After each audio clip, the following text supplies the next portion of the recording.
ನಮಸ್ಕಾರ ವೀಕ್ಷಕರೇ, ಇವತ್ತು ಜೀವನದಲ್ಲಿ ಭಾಳ ವರ್ಷಕ್ಕೊಂದು ಟೈಮು ಒಂದು ಸೈಟ್ ತೊಗೊತೀವಿ. ಸೈಟ್ ತೊಗೊಂಡಾಗ ಮನೆ ಅಲ್ಲಿ ಕಟ್ಟಕ್ಕೆ ಆಗೋದಿಲ್ಲ. ಆ ಜಾಗದಲ್ಲಿ ಏನಾದರೂ ಸಾವಾಗಿರ್ಬೋದು, ಹುತ್ತ ಇರ್ಬೋದು, ಮತ್ತು ಆ ಜಾಗದಲ್ಲಿ ಏನಾದರೂ ಒಂದು ಪ್ರಾಬ್ಲಮ್ ಇದ್ದಾಗ ಕೈಗೆ ಬಂದಿದಂಥ ತುತ್ತು ಬಾಯಿಗೆ ಬರಲ್ಲ ಅಂತ ಹೇಳ್ತೀವಿ ನಾವು. ಭೂಮಿ ಪೂಜೆನೇ ಮಾಡೋಕ್ಕಾಗೋದಿಲ್ಲ. ಅದರಿಂದ ನಾವು ಏನು ಮಾಡಬೇಕನ್ನೋದು ಒಂದಕ್ಕೊಂದು ದೋಚೋದಿಲ್ಲ, ಒಂದಕ್ಕೊಂದು ಪ್ರಾಬ್ಲಮ್ ಜಾಸ್ತಿ. ಕೈಗೆ ಬಂದಿದಂಥ ತುತ್ತು ಬಾಯಿಗೆ ಬರೋದಿಲ್ಲ.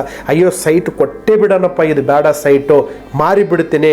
ಅವ್ರು ತಗೊಂಡವ್ರು ಎಷ್ಟು ಹತ್ತಿದ್ದಾರೆ, ಎಷ್ಟು ನರಳಿದ್ದಾರೆ, ಅವ್ರಿಗೇನು ತೊಂದರೆ ಇತ್ತು ಅಂಥ ಸಮಸ್ಯೆಗಳು.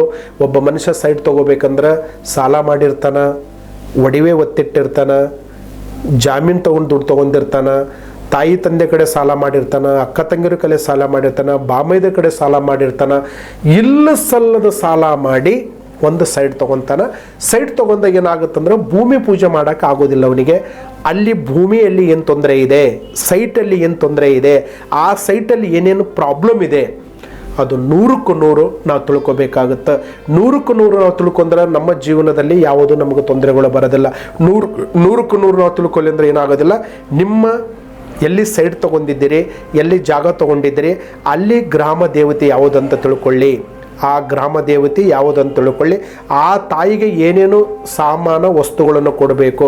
ಅಲ್ಲಿ ಯಾಕೆ ಋಣಮುಕ್ತಿ ಆಗ್ತಾ ಇಲ್ಲ ನಮಗೆ? ಋಣಮುಕ್ತಿ ಅಂದ್ರೆ ಸಾಲ. ಯಾಕಂದ್ರೆ ಒಂದು ಏರಿಯಾದಲ್ಲಿ ಇದ್ದ ಮೇಲೆ, ಒಂದು ಅಲ್ಲಿ ಸೈಟ್ ತೊಗೊಂಡ ಮೇಲೆ ಒಂದು ಭೂಮಿಗೆ ನಾವು ಗುದ್ಲಿ ಪೂಜೆ ಅಂತ ಮಾಡ್ತೀವಿ. ಗುದ್ಲಿ ಪೂಜೆ ಮಾಡಿದಾಗ ಅಮ್ಮಗೆ ಒಟ್ಟಿಗೆ ಆಗಿದಂಗೆ ಅದು. ಅದರಲ್ಲಿಂದ ಅಲ್ಲಿ ಒಂದು ಚಿಕ್ಕದಾಗಲಿ ಹೋಮ ಆಗ್ಬೋದು, ಇಲ್ಲ ಋಣಮುಕ್ತಿ ಆಗ್ಬೋದು.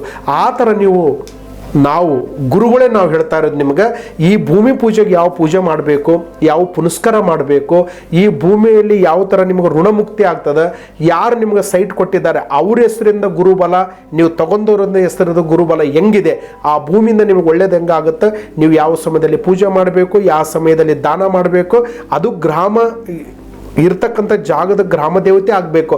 ಅದು ಏನೈತಂತ ನಾವು ಖಂಡಿತವಾಗಿ ನಿಮ್ಗೆ ಹೇಳ್ತೀವಿ. ಒಂದು ಕರೆ ಮಾಡಿ, ನಿಮ್ದು ಎಂಥ ಸಮಸ್ಯೆ ಇದ್ದರೆ ನಾವು ಪರಿಹಾರ ಮಾಡಿಕೊಡ್ತೀವಿ. ಭೂಮಿಯಿಂದ 6 ತಿಂಗಳಿಂದ ವರ್ಷದ ಒಳಗಡೆ ನೀವು ಮನೆ ಕಟ್ಟಬೇಕು, ಆ ಮನೆಯಲ್ಲಿ ಶುಭ ಆಗಬೇಕು, ಎಲ್ಲರಿಗೂ ಒಳ್ಳೇದಾಗಬೇಕು ಅನ್ನೋದು ನಮ್ಮ ಮಾರ್ಗದರ್ಶನ. ನಮಸ್ಕಾರ.